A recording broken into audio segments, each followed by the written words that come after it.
back to you, Mr. Pramod Boro. I'll come back to you. I'll go to my guest from Manipur, but very quickly to General Kalita.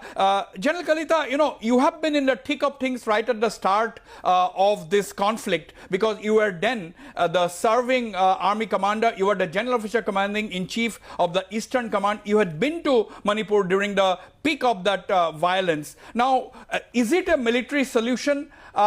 Because we have seen 60,000 troops on the ground, 60,000 plus actually, in a small state like Manipur, yet the violence has not ended, yet the people from the valley has not been able to go to the hills, people from the hills have not been able to come to the valley, and the 10 elected legislators too have not been able to come to valley ever since the violence started. Now, your initial brief opening remarks.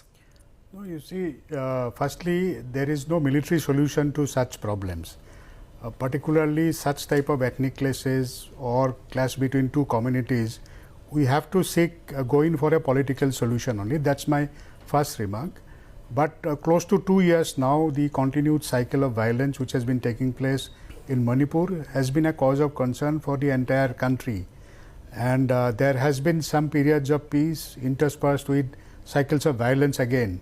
Whenever we see some positive development taking place, we see some event which, you know, hijacks the positivity or the development which has been going on because of the efforts taken by the governments, both state as well as the central government. Right.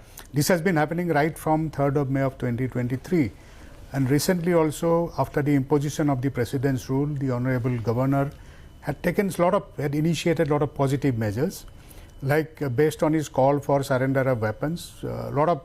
We saw a lot of people surrendering their weapons, including which was done also by the Arambai Tangals as well. Yes. As a group, they had surrendered large number of weapons. Yes. So that call was respected. And similarly, there was also effort to open the lines of communication to ensure freedom of movement along both the roads towards Churachandpur as well as towards Kangokpi and on towards Kohima. But these are the things, you know, which leads to the restoration of the normalcy and confidence of the people who are disillusioned with the type of cycles of violence that are taking place. You know, more than 250 people lives have been lost.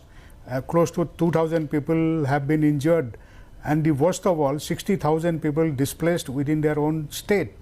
And they are still living in the relief camps. So that is something, you know, which has raised the anger and the frustration among both the communities.